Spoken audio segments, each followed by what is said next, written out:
वो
touch pad वाला है, वो है।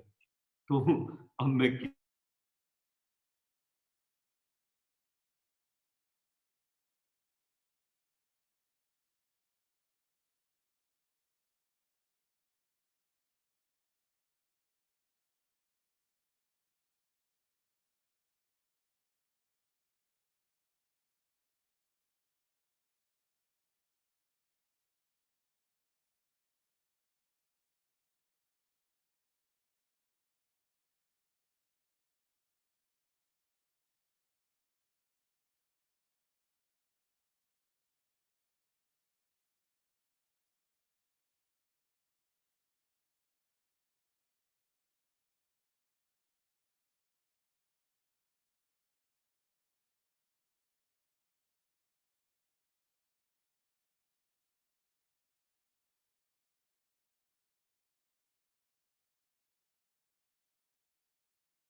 बच्चे आ गए, बस फिर शुरू करते हैं।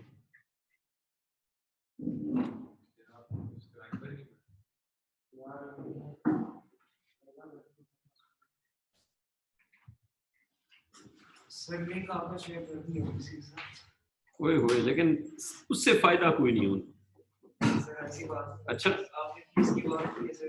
हाँ वो तो ठीक है, YouTube से जो पैसा आएगा वो तुम्हारा। हाँ नहीं, हाँ बिल्कुल ठीक, वारिस इतना नहीं होता, इतना नहीं, ऐसे नहीं होता। YouTube पे ना वो जो होती है न्यूज शूज, उन पे व्यूज आते हैं, इस पे पढ़ाई वाली चीज है।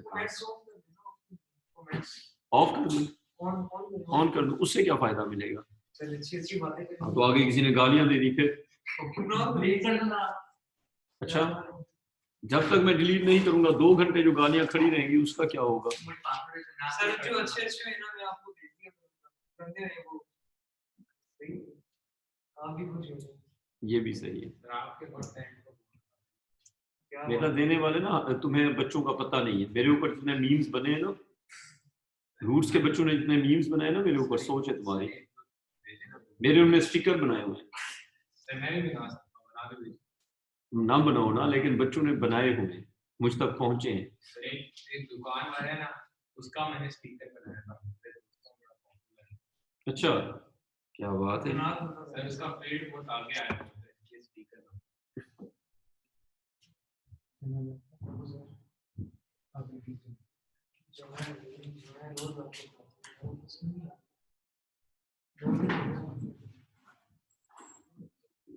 जाऊंगा मैसेज के लिए क्लास में दिखा देंगे आपको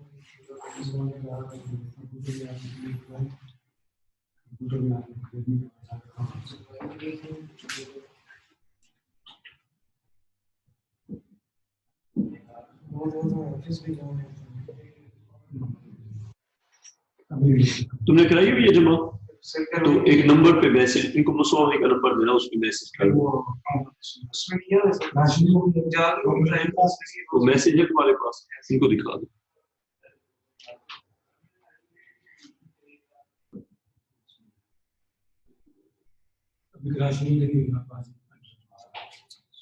भाई अगर वो दिखा रहे, दिखाओ इधर आके मुझे दिखा दो। दिखा रहे तो बस ठीक है, आगे करते जाएं सर सारी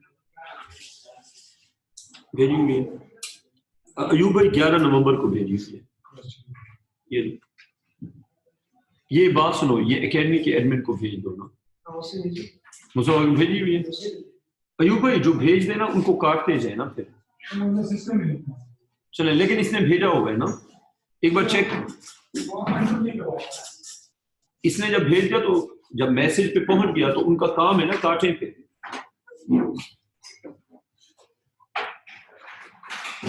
तुमने की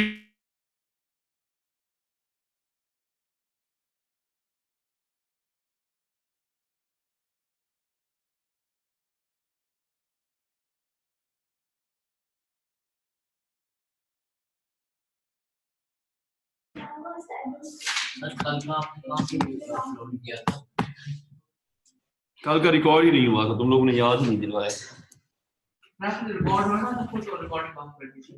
बेटा जी मैंने ऑफ नहीं की थी, ठीक है, कोई और मसला हुआ था, तुम लोगों ने कहा था रिकॉर्डिंग ना करें, मैंने कहा चलो तुम वैसे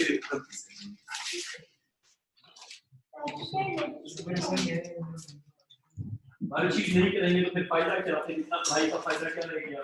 वर्कशीट करेंगे नहीं तो सवाल करना आते नहीं है तो हमने क्या नासा को ये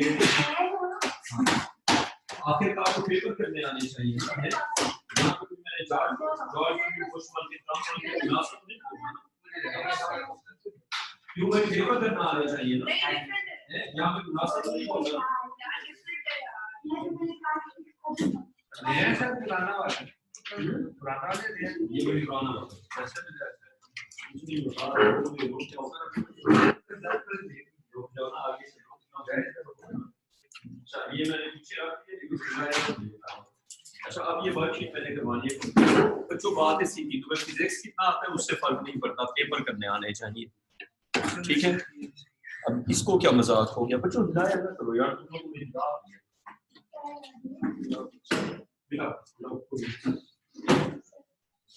आपने ये हिला दिए ना, नहीं तोड़ क्यों दूं, अलाव के पैसे तोड़ दूं?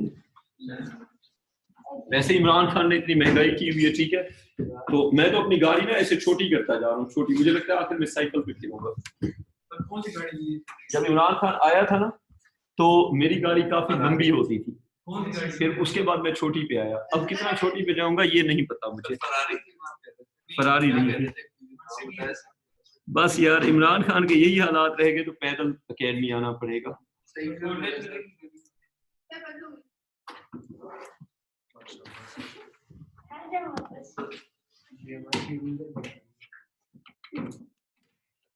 इतना मजाक नहीं है।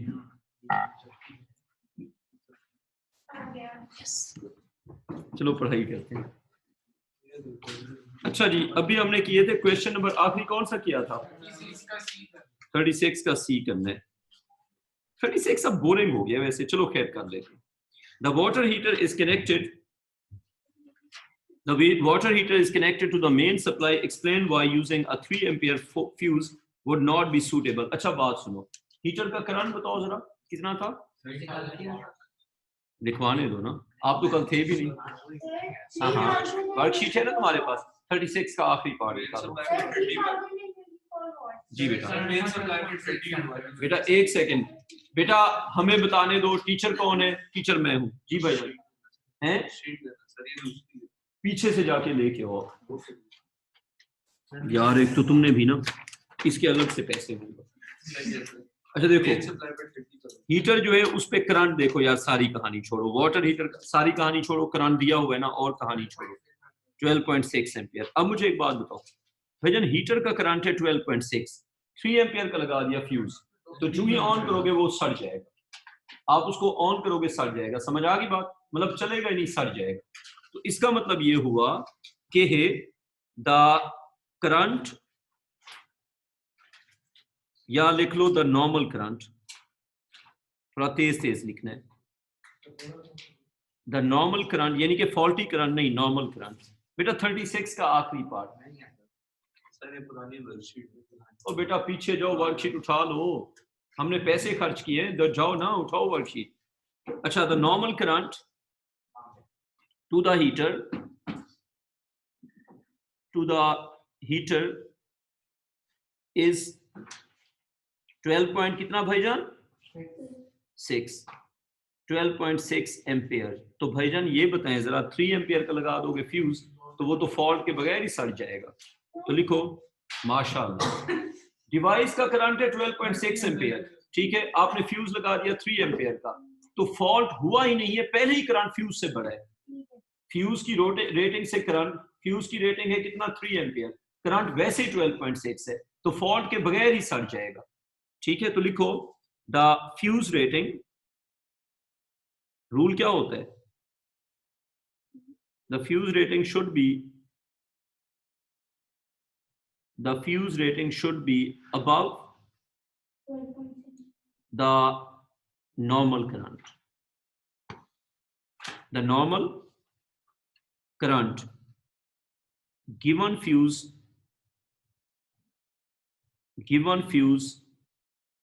will melt even without any fault। बताओ कोई कंफ्यूजन है या समझ आ गई? मतलब यह है कि खराबी होगी भी नहीं, पहले ही सड़ जाएगा। बात क्लियर? कोई कंफ्यूजन तो नहीं है? आगे चलते हैं। भाईजान कॉपी हो गया? भाईजान कॉपी करो ना जी भाईजान। इस पे 13 एम्पियर का फ्यूज लगेगा, 12.6 एम्पियर, तो फिर 30 का लगा दो, ठीक है ना। 12.6 का लगेगा, कम से कम उससे ज्यादा का लगेगा। अभी आगे चलते हैं, मेरी बात सुनो। अगर करंट है 12.6 और तुम कहते हो 12.6 से बड़ा फ्यूज, तो 12 नहीं, पॉइंट्स में ना दो। अगर 12.6 है तो 13 कह दो, 14 कह दो, उससे बड़ा कह दो, या आप ये भी कह सकते हैं ग्रेटर देन 12.6 एम्पियर, ठीक है। उसने आपसे ये तो नहीं पूछा कि कौन सा लगेगा, उसने तो कहा बताओ 3 एम्पियर का क्यों नहीं लगेगा, तो आपने क्या कहा कि 3 एम्पियर वाला वैसे ही उठ जाएगा, खराबी होगी भी नहीं। 37 पे आ जाओ। 30 ये कौन सा था? 6 था ना। 37 क्वेश्चन ये लिखा हुआ है, आपको शायद ना मिले कि कहाँ पे लिखा हुआ है, थोड़ी सी मिस प्रिंटिंग हुई है, वो उधर करके लिखा हुआ है। अच्छा, अब figure 9.1 shows an electric kettle, ठीक है जी, बड़ी अच्छी बात है। अच्छा, इसका प्लास्टिक का कवर है और इसके अंदर पानी है और इसका एक हीटिंग एलिमेंट भी है। ये सारी कहानी भाईजान आपको बताई हुई है। क्वेश्चन पढ़ने की कोशिश करते हैं। The body of the kettle is plastic, but the outside casing of the heating element is metal. इसका मतलब है कि जो हीटिंग एलिमेंट है, अगर वहां पे मेटल है तो करंट तो आ सकता है ना, झटका पड़ सकता है, बॉडी से नहीं पड़ेगा, जो हीटिंग एलिमेंट है वहां से पड़ेगा। आगे देखते हैं। Explain why a fuse is included in the circuit.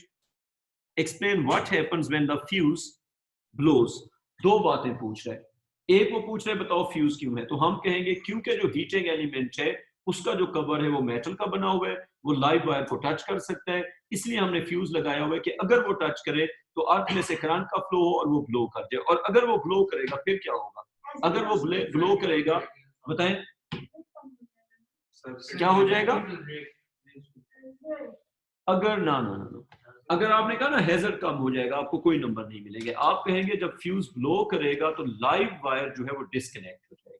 अगर आपने ये ना लिखा, अगर आप कहते हैं डिवाइस ऑफ हो जाएगी, कोई नंबर नहीं है, क्योंकि डिवाइस तो ऑफ न्यूट्रल वायर के डिस्कनेक्ट होने से भी हो सकती है। You have to be specific, जो बात है वो एग्जैक्ट लिखनी है। अच्छा, इसका क्वेश्चन नंबर 37 के ए का फर्स्ट पार्ट का आंसर जी बेटा आप लिखेंगे किसी भी जगह पे ऊपर नीचे अपनी नोटबुक, बेटा क्वेश्चन नंबर 37 लिखो नोटबुक पे, आंसर लिखो, इसको स्टेपल करना है बाद में साथ। क्वेश्चन इधर से देखेंगे। चलो शाबाश। इधर से क्वेश्चन देख लिया ना, आंसर नोटबुक में लिखो। क्या लिखेंगे? जिस तरह मैं लिख रहा हूँ। क्वेश्चन नंबर 37 ए का फर्स्ट पार्ट। तो बेटा अल्लाह ताला ने आपको एक अगर नोटबुक दी हुई है ना, उस नोटबुक के अंदर लिखो, शाबाश। अच्छा, क्वेश्चन नंबर 37 ए का फर्स्ट पार्ट। अगली बार मैं जगह छोड़ूंगा, इस बार मैंने थोड़ी कंजूसी की है। अच्छा, अब हम इसका लिखेंगे कि the metal case, the metal cover or metal case of the heating element, the heating element, थोड़ा यार तेज तेज लिखो ताकि वर्कशीट खत्म करें। Can get live. अच्छा, अगर किसी मेटल के पार्ट के लाइव होने का खतरा है तो क्या करते होते हैं? दैट्स वाई, सिर्फ फ्यूज ना लिखो, दोनों बातें लिखो। That's why the fuse and the earth wire.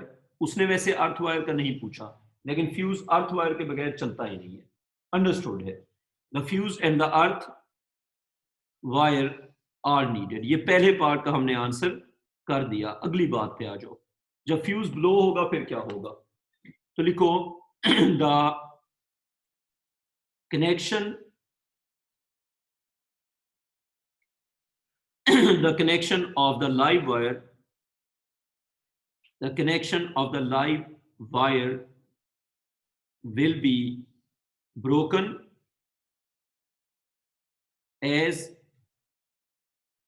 the fuse blows. Any confusion? समझ आ गई? चलें आगे, क्लियर है यहां तक? मैं इस पे डिस्कशन ही नहीं कर रहा, क्लास के बीच में क्लास पे फोकस किया करो, ये बातें क्लास के बाद, ठीक है? अब आगे, अभी आपने ये नहीं पूछना कि सर आपके बाल कब गिरे थे, सर आप क्लासें कब अपलोड करेंगे, सर ये बात, सर बेटा फिजिक्स पे, इस पे फोकस करो अभी। अच्छा देखो अगली बात, एक्सप्लेन। मैं अपने पूरे बाल गिरने से पहले पहले अपलोड कर दूंगा। ये ले, दिखा दिया। कैन गेट, हाँ उसमें बिजली आ जाएगी, हम आसान, हाँ बिल्कुल। तो बेटा और क्या हो सकता है? और वो कोई धमाका तो नहीं, और कोई रॉकेट की तरह और तो नहीं जाएगा ना? बेटा बात सुने, जो आपकी इलेक्ट्रिक केटल है उसमें क्या खतरा हो सकता है? गाना तो नहीं गाएगी ना?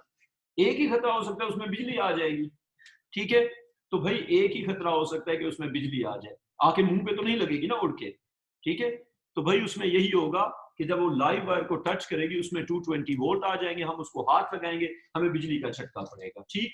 दो हैजर्ड होते हैं, एक ये वाला, दूसरा ये होता है कि अगर वो हॉट हो जाए तो आप उसको टच करो तो मसला हो सकता है। लेकिन अभी उसने स्पेसिफिकली पूछा है कि आप बताएं फ्यूज क्यों है, तो हमने कहा फ्यूज इसलिए है कि अगर उसमें बिजली आ जाए, लाइव का मतलब होता है बिजली आ जाना, अगर उसमें बिजली आ जाएगी तो फिर हमें बिजली का झटका पड़ेगा। Is that clear? आगे चलते हैं। बेटा जी हो गया कॉपी? थोड़ा तेज लिखा करें, ये स्लो होने के एक्स्ट्रा मैं जुर्माना लगाता होता हूँ फीस में। अच्छा, explain why the metal casing of the heating element is connected to earth. वो कहते हैं अर्थ से क्यों कनेक्ट किया हुआ है? बेटा अगर अर्थ से कनेक्ट ना करें तो फिर फ्यूज का कोई फायदा ही नहीं है। तो लिखो, लिखो 37 का ए का सेकंड पार्ट है ना ये वाला, हाँ जी, ए का सेकंड पार्ट लिखो, लिखो connected to earth so that, क्या लिखेंगे? कनेक्टेड टू अर्थ, जो उसने पूछी है वही बात, so that there should be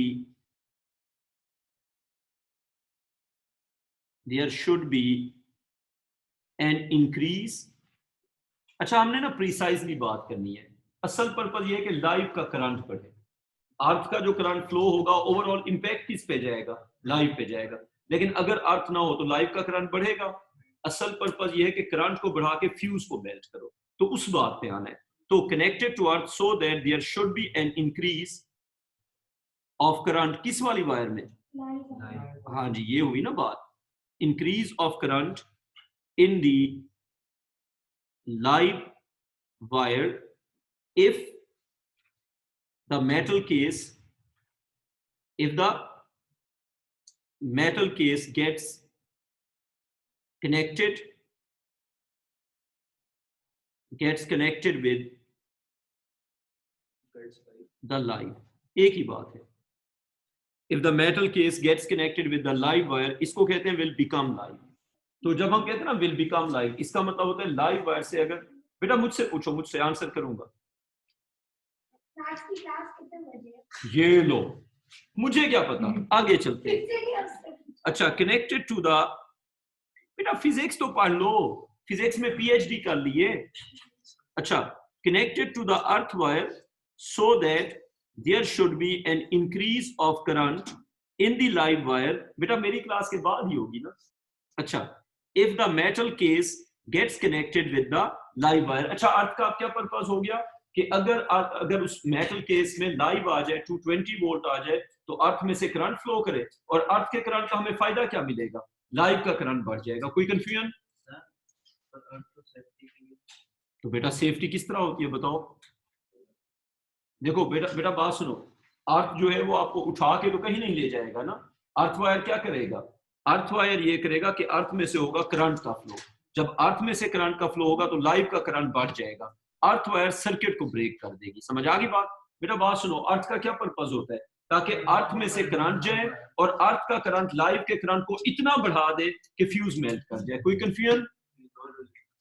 जी बेटा, अब आगे चलते हैं। अब जी देखते हैं अगला पार्ट। बेटा आपको कोई कंफ्यूजन है? समझ आ गई ना? चलें।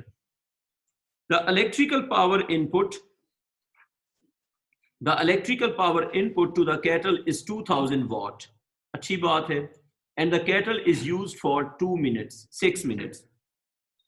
6 मिनट्स का मतलब है 0.1 hour. The electrical energy in joules supplied to the kettle, ठीक है, state clearly the formula that relates power, energy and time. वो कहते हैं भाई जूल्स में बताओ कितना एनर्जी आपने यूज की। अच्छा, अब उसने ना चालाकी की है, हम कैलकुलेट करते हैं किलोवाट आवर में, वो किस में चला गया, जूल्स में। अब मेरी बात सुने, ये हो गया बी का फर्स्ट पार्ट। क्वेश्चन पढ़ लिया, लिखे बी का फर्स्ट पार्ट, अपनी नोटबुक में लिखो बी का फर्स्ट पार्ट। अब आप मुझे बताएं पावर, एनर्जी और टाइम का कोई फार्मूला आपको याद पड़ रहा है? बिल्कुल आप सही कह रही हैं। क्या ये लिख सकते हैं कि energy is equal to power into time? कोई कंफ्यूजन? लिखो, या बेटा जो आप कह रही हैं वो भी ठीक है, power is energy over time या energy is power into time. बात क्लियर? दोनों तरह से ठीक है। आपने लिखना है power is energy over time, बिल्कुल ठीक। Energy is power into time, energy और वर्क एक ही बात होती है। हमारे लिए इंपॉर्टेंट ये है कि जूल्स, एनर्जी के नीचे लिखो जूल्स, ठीक है, इज इक्वल टू पावर के नीचे लिखो वॉट्स, और टाइम के नीचे लिखो सेकेंड्स। अच्छा जी, अब इसका मतलब ये हुआ कि वॉट को सेकंड से मल्टीप्लाई करेंगे तो क्या मिलेगा, जूल्स मिलेगा। तो चले जी वैल्यू पुट कर देते हैं। एनर्जी इज इक्वल टू, भाईजान पावर का बताओ कितना थी, 2000 वॉट, जबरदस्त। टाइम किस यूनिट में लिखेंगे, सेकंड्स में ना बेटा जी, seconds, SI units. Time seconds में कितना था ये बताओ बेटा जी। टाइम सेकंड्स में था 6 मिनट्स था। कितना था, 6 मिनट्स था। तो 6 मिनट जो है उसमें सेकंड्स कितने होंगे, 6 इंटू 60। कोई बच्चा मुझे आंसर बताएगा? 7 2 और 4 0 ना बेटा, सीरियस हो जाओ। 4 0 और यूनिट हो जाएगा वॉट सेकंड। क्या मैं वॉट सेकंड को जूल लिख सकता हूं? 7 2 टेट्रा 0 और यूनिट क्या हो गया, जूल्स। अगली बार मैं जगह छोड़ूंगा आंसर लिखने की। कोई कंफ्यूजन यहां तक? चलें जी अगले पार्ट पे आ जाते हैं। कॉपी हो गया? अगर आपको वॉट और सेकंड्स की मान है तो वॉट और सेकंड का, तो मैंने अभी भी तो 4 0 डाले हुए हैं। नहीं, मैंने गलती फिर अभी की हुई है। 7,20,000, 0.72 मिलियन हो गया। तो बेटा ये है 720,000 जूल्स। और एक चीज और आपने याद रखनी है, अगर आप वॉट को मल्टीप्लाई करेंगे सेकंड के साथ तो आपको क्या मिलेगा भाईजान, ये जूल्स होता है। अच्छा अब आगे आ जाओ, कॉपी हो गया यहाँ तक? सर आपने कहा पावर का फार्मूला क्या होता है? पावर होता है वर्क ओवर टाइम या एनर्जी ओवर टाइम, और एनर्जी होती है पावर ओवर टाइम। ये देखें जी बेटा, जी बेटा, ये लिख लो, पावर होता है एनर्जी ओवर टाइम। पावर क्या होता है? Energy over time. और एनर्जी होती है, बेटा बातें तो नहीं करनी ना, और एनर्जी होती है पावर इनटू टाइम। बेटा आप लोग बातें ना करो ताकि मैं पूरी वर्कशीट खत्म करवा सकूं, थोड़ा तेज जाना है। हो गया यहां तक? अच्छा अगले सवाल पे आते हैं। Relate electrical energy in kilowatt hour supplied to the kettle. वो कहते हैं आप बताएं किलोवाट आवर में ये एनर्जी क्या होगी। अब तो ये आसान सवाल है। पहले मुझे ये बताएं 2000 वाट में किलोवाट कितने होंगे? बी का सेकंड पार्ट देखें, लिखें power is equal to, answer लिखना है खूबसूरत तरीके से, power is equal to 2000 watt है ना, तो अगर हम इसको 1000 पे डिवाइड कर देंगे तो क्या बन जाएगा? किलोवाट। सो पावर हो गई 2 किलोवाट। टाइम 6 मिनट्स है तो आवर्स में कितना है? 0.1 आवर्स। तो 0.1 हो गया। अब आप मुझे ये बताएं कि अगर इसको करते हैं मल्टीप्लाई तो एनर्जी हो जाएगी 2 मल्टीप्लाई होगा 0.1 के साथ। बिजली के यूनिट किस में होते हैं? जूल में या किलोवाट आवर में? बिजली के यूनिट होते हैं किलोवाट आवर में। तो 1 यूनिट ऑफ इलेक्ट्रिसिटी, जी बेटा ना नहीं करेंगे, हम अलग से कैलकुलेट करेंगे, वो मुश्किल हो जाएगा, जरूरत नहीं है। ठीक है, आप अलग से देखें, अगर आप उसको कन्वर्ट करेंगे डिफिकल्ट हो जाएगा। आप सीधा क्या करो 2002 किलोवाट और 0.1 आप, तो डोंट यू थिंक ये ज्यादा आसान मेथड है? 0.1 से मल्टीप्लाई किया तो बिजली के 0.2 यूनिट्स, तो बिजली का जो यूनिट होता है वो किलोवाट आवर ही होता है। तो लिखो 1 यूनिट ऑफ इलेक्ट्रिसिटी, आपको पता भी होना चाहिए जो बिजली के यूनिट जो बिल्स में आते हैं वो क्या होते हैं? 1 unit of electricity is 1 kilowatt our. अच्छा अब अगला पार्ट देखते हैं। कॉपी हो गया यहां तक? कोई कंफ्यूजन? चलें थोड़ा सा तेज चलो ताकि मैं पूरी वर्कशीट करा लूं। The cost of using the kettle if 1 kilowatt hour cost 8 cents. अगर 1 यूनिट का खर्चा है 8 सेंट्स, आप बिल्कुल सही कह रही है। तो बी का थर्ड पार्ट, यूनिट कितने हो गए? 0.2। बी का लिखो थर्ड पार्ट। सबसे पहले लिखो बिजली का रेट।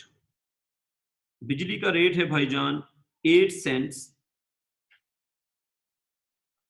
पर यूनिट, यही कहा हुआ है ना। बिजली का कॉस्ट क्या है? 8 सेंट्स पर यूनिट, या फिर हम कह सकते हैं 8 सेंट्स। सेंट का सिंबल बनाना है आपकी मर्जी है, और अगर आपने इस तरह लिखना है तो भी आपकी मर्जी है।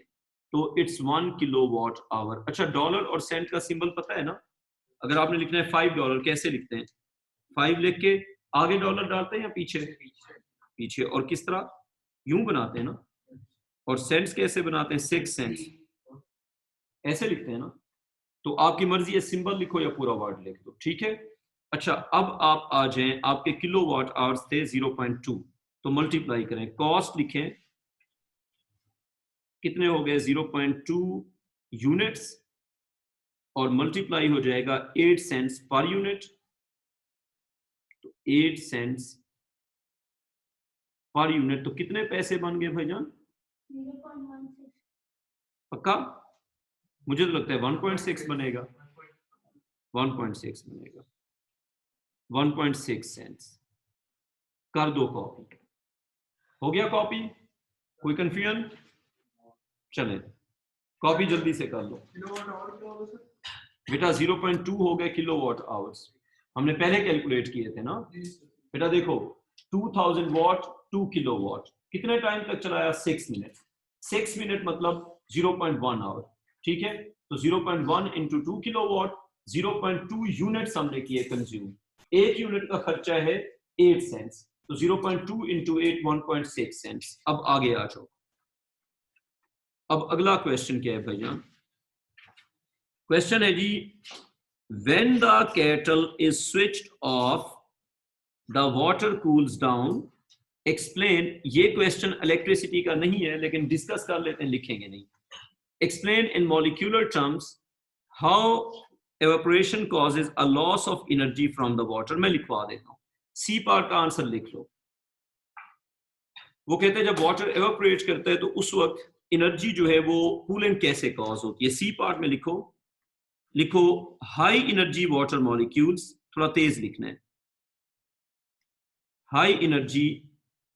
अच्छा मेरा एक क्वेश्चन है, एवापोरेशन पूरी बॉडी में होती है या सिर्फ सरफेस पे होती है? जब वाटर एवापोरेट करता है सिर्फ सरफेस पे होती है, बॉइलिंग पूरी बॉडी में होती है। तो जो सरफेस पे हाई एनर्जी मॉलिक्यूल्स होते हैं वो एनर्जी अपने साथ ले जाते हैं। यूं समझ लो पैसे वाले लोग अगर पाकिस्तान से निकल जाए तो ओवरऑल पैसा क्या हो जाएगा, कम हो जाएगा, तो एवरेज काइनेटिक एनर्जी कम हो जाएगी। तो क्या होगा, high energy molecules, high energy molecules leave the surface of, किसकी बात हो रही है, वाटर की ना, surface of water, leaving low energy molecules, leaving low energy molecules behind। इसका ओवरऑल इंपैक्ट क्या होगा? this will result, मुझे आप ये बताएं जब लो एनर्जी मॉलिक्यूल्स रह जाएंगे तो एवरेज काइनेटिक एनर्जी कम होगी या नहीं होगी? This will result in a decrease, this will result in a decrease of average kinetic energy and hence, तो आप मुझे बताएं अगर एवरेज के ही कम हो गई तो टेम्परेचर क्या हो जाएगा? and hence temperature of the remaining molecules। हो गया कॉपी, हो गया कॉपी, बात समझ आ गई? वो कहते हैं जब आपने वाटर को हीट अप कर दिया तो वो क्या करेगा, जब आपने केटल को ऑफ किया तो एवापोरेट करेगा, उसके वेपर्स बनेंगे। तो वो कहते हैं आप बताएं जब वो एवापोरेट करेगा तो कूलिंग क्यों कॉज होगी? तो आपने कहा हाई एनर्जी मॉलिक्यूल उड़ जाएंगे, जो पीछे रह जाएंगे वो लो एनर्जी होंगे, तो उसकी वजह से एवरेज एनर्जी कम हो जाएगी। एवरेज एनर्जी के कम होने से टेम्परेचर कम हो जाएगा। बात समझ आ गई? रिमेनिंग वाटर का, बेटा जब वाटर का कम होगा तो कैटल का, तो जब वाटर का कम होगा तो कैटल का भी तो कम होगा ना, बात वो वाटर की कर रहे हैं। अच्छा बच्चों अगला क्वेश्चन, अच्छा अब ये जो अगला क्वेश्चन है ये है 2006 का। उस वक्त कलर्स होते थे सिलेबस में, अभी नहीं है। अभी ये क्वेश्चन पता है कैसे आएगा? अभी इस वाले पे लिखा होगा एन, आप लिख लें, अभी इस वाले पे एन लिखा होगा, लिखो क्वेश्चन 38, एन लिख दिया, इस वाले पे लिखा होगा ई। इसका मतलब है आपको कलर से आइडेंटिफाई नहीं करना पड़ेगा। 2006 में कलर थे सिलेबस में। अच्छा ब्राउन वाले पे लिखा होगा एल। वैसे मेरी बात सुनो, अगर आपको ना भी बताया जाए तो यू नो दैट ब्राउन होता है लाइट, ग्रीन होता है अर्थ और ब्लू होता है न्यूट्रल। बात समझ आ गई? अब क्वेश्चन पढ़ते हैं। Figure shows a cable containing 3 wires coloured brown, blue and green. Brown वाली वायर कौन सी हो गई, लाइफ, ब्लू वाली कौन सी हो गई, न्यूट्रल, और ग्रीन वाली कौन सी हो गई, अर्थ। और अब याद भी रखना है, and a main plug with a cover removed, मतलब ये प्लग इस तरह का है, ठीक है। अब फ्यूज किसके साथ लगाते हैं, लाइट वाली वायर के साथ, आपको कहानी पता है। अब क्वेश्चन सुनो जरा, describe how to connect the cable and the 3 wires correctly and safely to the plug. वो कहते हैं आप बताएं कि ये जो वायर्स हैं ये कैसे कनेक्ट होंगी। अब मेरी बात सुने, ये जो केबल की ग्रिप है ना, केबल को यहाँ पे लगाएंगे, फिर वहां से आगे वायर्स लगेंगे। अब थोड़ा सा आपने मेरे साथ बनाना है।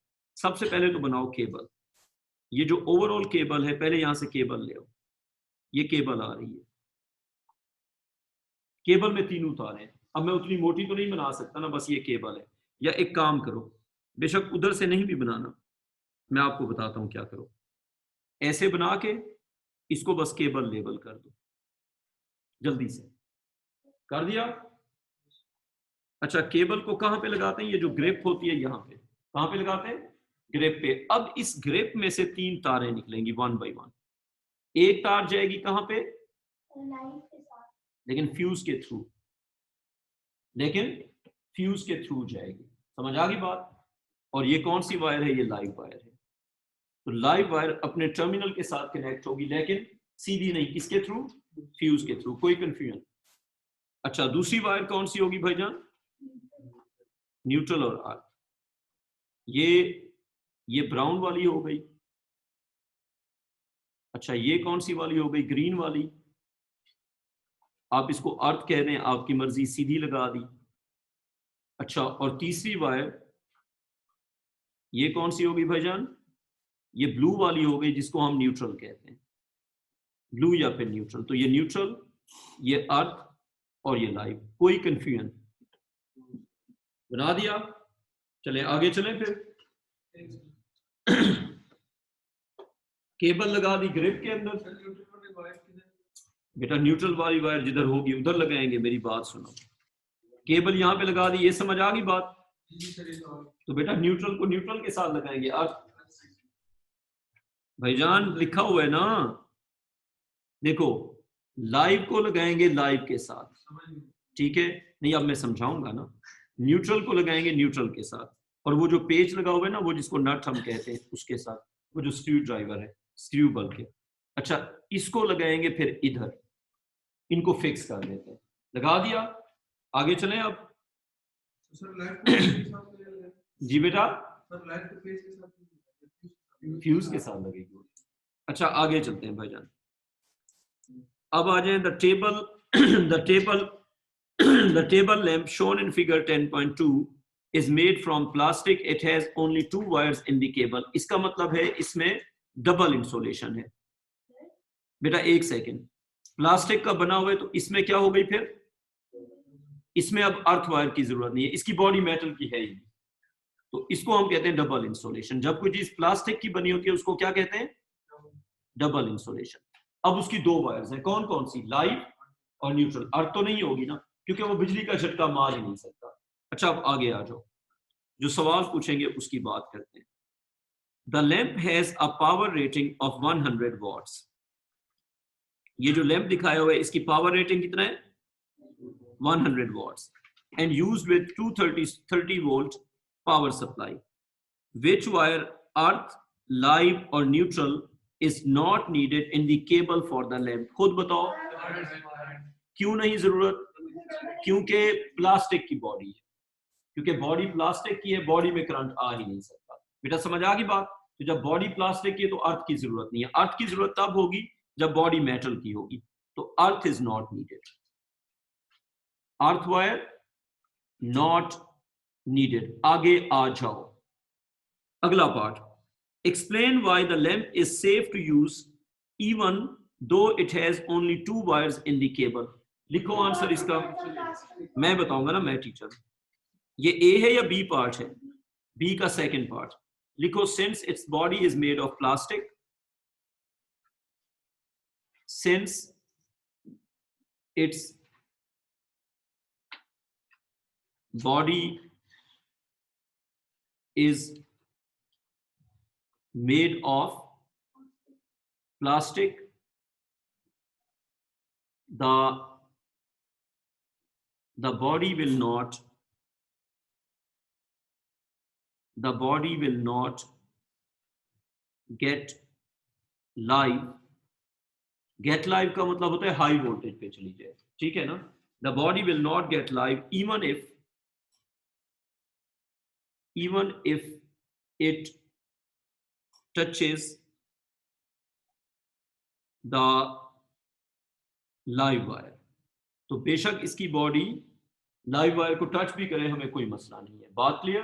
तो इसलिए हमें अर्थ वायर की जरूरत नहीं है। कोई कंफ्यूजन? चलें आगे आ जाओ। ये हो गया बी का सेकंड पार्ट। कॉपी हो गया? चलें जी, तेज तेज लिखना है। बी का third part. Explain what is meant by a power rating of 100 watts. बेटा जब कहते हैं पावर रेटिंग ऑफ 100 वॉट्स, अब बात सुन लो। वॉट होता है जूल्स पर सेकंड। इसका मतलब ये है कि the lamp will consume 100 joule of energy in every second. इसका क्या मतलब है? The lamp will consume 100 joules of energy in every second. ये हो गया बी का थर्ड पार्ट। वो कहते हैं 100 वॉट का मतलब बताओ। तो चलें जी 100 वॉट का मतलब बताते हैं। लिखो 100 what means that the lamp will consume 100 joules of electrical energy. Lamp consume करेगा इलेक्ट्रिकल एनर्जी और जनरेट करेगा light. The lamp will consume 100 joule of electrical energy in every second. कोई कंफ्यूजन? तहरीम बेटा क्लियर? कॉपी हो गया? चले चौथे part पे चला जाऊं. चौथा part, calculate the value of fuse that should be used in the plug for this lamp. अच्छा मेरी बात सुने, आपने ये नहीं कहना कि फ्यूज इतनी वैल्यू का है, आप कहेंगे ये करंट है इससे बड़ी वैल्यू का. समझ आ गई बात? करते हैं ना? बिल्कुल बिल्कुल. फोर्थ पार्ट लिखो, बी का फोर्थ, उसी पे आते हैं. बी का फोर्थ पार्ट लिखो जल्दी से. लिखो power is equal to current into voltage. अब पावर की वैल्यू बताओ कितनी थी? पक्का? और ये बताएं कि उसका वोल्टेज कितना था? I into 230 volt. ये आ जाएगा I is equal to 100 over 230. तो बताओ आंसर क्या आ गया? 0.43 एम्पियर. अब आपने ये नहीं कहना इतनी वैल्यू का, आपने कहना है the fuse should have a rating greater than and closer to.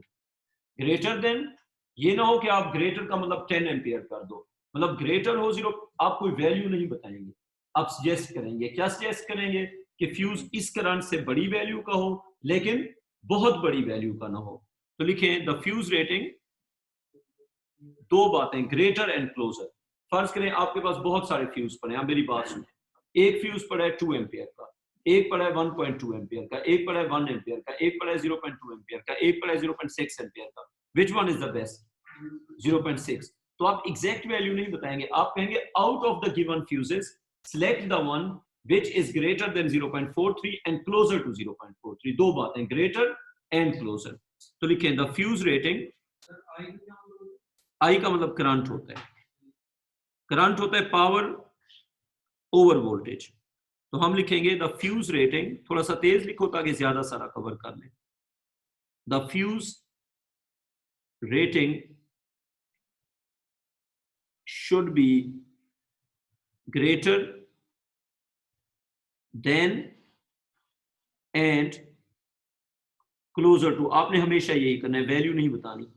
closer to 0.43 ampere. क्योंकि देखो जब आप मार्केट में जाओगे तो आप वैल्यू पहले से डिसाइड तो नहीं करोगे ना. आपको पता है जी मेरी डिवाइस का करंट है 0.43. आप शॉपकीपर को कहोगे बताओ कौन कौन सी रेटिंग्स अवेलेबल हैं, वो कहेगा इतना इतना इतना, तो आप उसमें से सिलेक्ट करोगे. बात समझ आ गई? 0.3 सिलेक्ट नहीं करेंगे, 0.4 सिलेक्ट नहीं करेंगे, 0.43 सिलेक्ट नहीं करेंगे, 0.5 सिलेक्ट करेंगे. Closer and greater. आगे आ जाओ. ठीक है ठीक है. अच्छा, calculate the electrical energy supplied to the lamp in 30 minutes. जल्दी से करो. अच्छा, उसने कोई यूनिट नहीं बताया होगा ना, तो आप जूल में कर लो. उसने यूनिट तो नहीं बताया ना, तो आप खुद से किस में कर लो? जूल में कर लो. 30 मिनट्स में कितना एनर्जी मिलेगी? चलें जी करते हैं. ये कौन सा हो गया? Fifth part. तो फिफ्थ पार्ट है जी आप एनर्जी बताओ. कोई एनर्जी का फॉर्मूला जल्दी से बताओ. Power into time. वाह जी बेटा वाह. पावर ओवर टाइम कब से हो गया?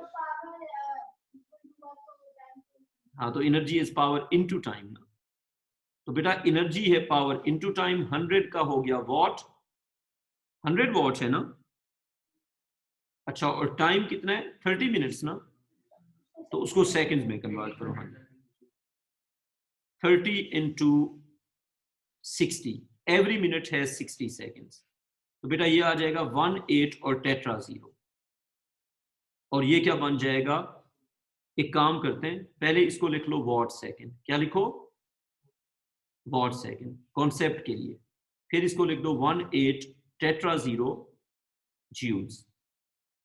What second is joules. कोई कंफ्यूजन? जब उसने यूनिट नहीं कहा तो हमने ऐसा यूनिट यूज किया. अगले सवाल पे आ जाए. चलें जी अगले सवाल पे आ गए. जी बेटा बिल्कुल होगा, एक सवाल इजीली हो सकता है. आप टेंशन न लें, टाइम ही टाइम है. ये कर लिया कॉपी? चलें जी, ये देखें मैं टकाटक ये सवाल करवाता हूँ। Figure 11.1 shows a wiring for two different lamps A and B. State the names of components C and D. कहते हैं C का मैं बताऊंगा, C का बताओ, D का बताओ। C है मैं बताऊंगा फ्यूज, C है फ्यूज, D का बताओ स्विच, ओपन। क्या बात है जी, है तो फिर भी स्विच ही ना। अच्छा ठीक है, अच्छा फ्यूज और स्विच, बेटा ओपन क्लोज नहीं लिखते, बस स्विच है। आगे चलो, state the name of components हो गया। अगली बात पे आते हैं। अगली बात पूछ रहा है explain the purpose in this circuit of each of these components. बेटा बात सुनो, एक सेकंड। अगर आपने लिखा कि स्विच सिर्फ ऑन ऑफ करता है तो आपका एक नंबर कट जाएगा, बताओ क्यों? आप कहेंगे स्विच ऑन ऑफ भी करता है और लाइव वायर को डिस्कनेक्ट भी करता है। स्विच के लिखने दो पर्पस, कौन से? ऑन ऑफ भी करेगा और लाइव वायर को डिस्कनेक्ट करेगा। फ्यूज क्या करेगा? वेरी गुड, अर्थ वायर में करंट का फ्लो होगा तो फ्यूज जो है वो सर्किट को ब्रेक। मैं लिखवाता हूं, लिखें जी, इसका ए पार्ट के आंसर में ही लिखेंगे। ये क्वेश्चन नंबर कौन सा है? 39। इसके ए पार्ट के आंसर में पहले लिखें स्विच का पर्पस। लिखें switch will turn on end of the circuit but it's not enough, क्योंकि वो तो फिर न्यूट्रल पे भी कर लेगा ना। Switch will turn on and off the circuit. It will also disconnect the live wire when open. अब फ्यूज पे आते हैं। Fuse will break the circuit by melting itself. Fuse will break the circuit due to melting of a thin wire. बात समझ आ रही है? Fuse will break the circuit due to melting of a thin wire in it when the body of the device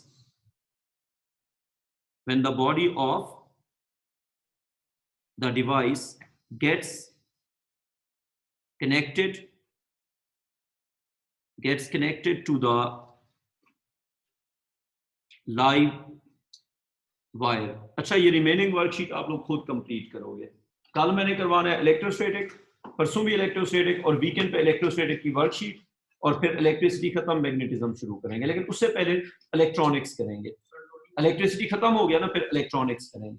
बेटा अभी तक हमने किया है करंट इलेक्ट्रिसिटी, डीसी सर्किट, ये प्रैक्टिकल इलेक्ट्रिसिटी। उसके बाद हम करेंगे स्टैटिक इलेक्ट्रिसिटी, फिर हम करेंगे इलेक्ट्रॉनिक्स इंट्रोडक्टरी, ऑप्शनल इलेक्ट्रॉनिक्स आखिर में करेंगे, और उसके बाद हम करेंगे मैग्नेटिज्म। बेटा इस वीक में इलेक्ट्रिसिटी तो ट्राई करेंगे खत्म हो जाए, लेकिन वीकेंड पे तो आप आते ही नहीं। क्या बात है, चले देख लेते हैं। सर आपने कहा था एक बच्चा भी आएगा तो क्लास तो वो तो होती है, बस एक बच्चा ही आता है। मैंने हाँ तुम भी आते हो, वो आप नहीं, आखिरी बार तुम नहीं थे। लेकिन नहीं पहले बताया, वो तो ठीक है ना, आधी क्लास में था, मैं मान गया, लेकिन 50% तो था ना सर। चलो, तहरीम थी, अबू सर था और एक लड़का और था, अहमद था। सर मैं भी आया तो सर कोशिश की, मैं ख्याल से अहमद आया था तो मैं चला गया। अरे सर तुम गलत क्लास में। हाँ मैंने मंडे को हाँ ठीक। रिकॉर्डिंग तो मैं डेली कर रहा हूँ। आज की थी या नहीं की थी? आज की थी, बस ये हो जाएगा। कोशिश ये मैं